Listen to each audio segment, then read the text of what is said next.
Kayo'y nakikinig sa Target On Air. Target On Air.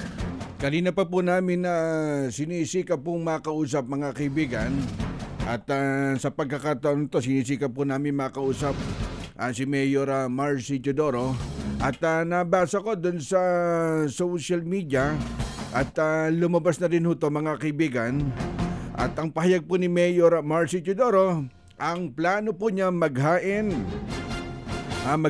po siya ng motion for reconsideration para iapila yung naging desisyon na idinidiin po niyang hindi pa po final yung resolution po ng poll body mga kaibigan dahil nagulat siya kumbaga siya wala pang kopya galing po dun sa COMELEC pero dun sa kampo po nung kalaban may nakakalat na kumbaga nakapost na sa mga social media platform kumbaga kumalat na kaya nagulat yung kampo ni Mayor Marcy Teodoro.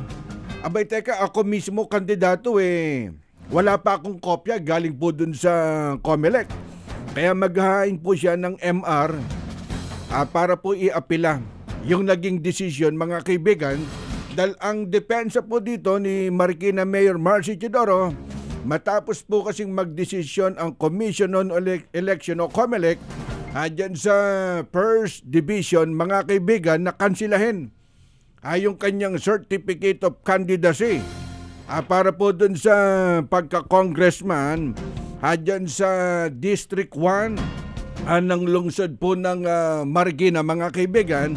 At may mga nagsasabi, teka para lang po sa kaalaman nyo, 3 term na naging mayor, naging konsihal, congressman sa District 1, araw-araw pong nakikita, mapagabi man o araw sa District 1, ipinanganak at nag-aral itong si Mayor Marcy Teodoro.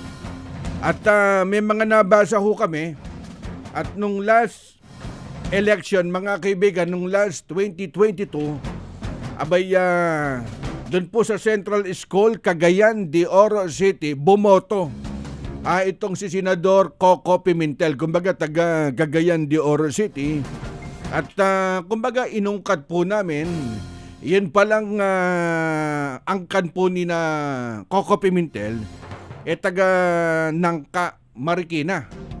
Kumbaga kaya nag-file din at lalaban sa pagka-congressman dyan naman sa District 1 ng Marikina mga kaibigan. Kumbaga sila po magkatunggali.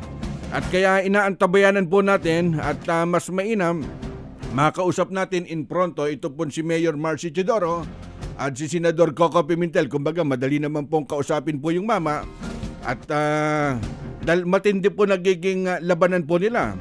Dahil si Coco Pimentel ipinanganak po yan at hindi po nag-aral sa Marikina. Hindi po yan nakatira sa District 1. Yan ang totoong hindi po taga Marikenyo. Pero nire-respeto pa rin po siya ni Mayor Marcy Teodoro sa patas na laban. Kumbaga lumabas po to sa mga social media platform dyan po sa lungsod po ng Marikina.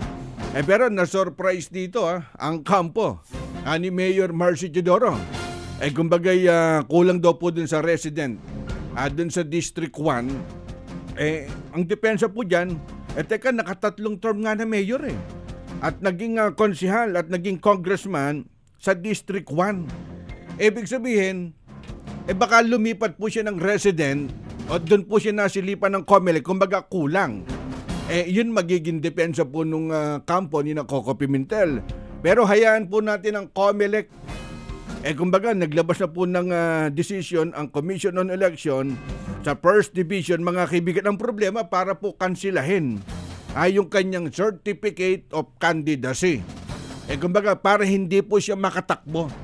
Ba't hindi na lang po natin hayaan na maglaban po sila? Kung sino po talaga ang pipiliin ng tagalungsod po ng Marikina sa District 1. Kumbaga ang hahatol po dyan ang taong bayan. Pero kung gagamitan po to ng ngipin dyan sa COMELEC, abay tagilid dito si Mayor Marcy. Kasi ang plano po dyan, Certificate of Candidacy, nagdesisyon ng Commission on Election na kansilahin. Abay mabigat po yun. Siyempre para sa kampo ni Mayor Marcy, abay maghahain po siya ng motion for reconsideration para iapila yung decision, mga kaibigan, naging resolution po ng full body. Hindi, wala pa nga daw siyang kopya mula po dun sa COMELEC. Samantalang yung kalaban, kumalat na po sa mga social media, kaya lumabas na po sa mga news item.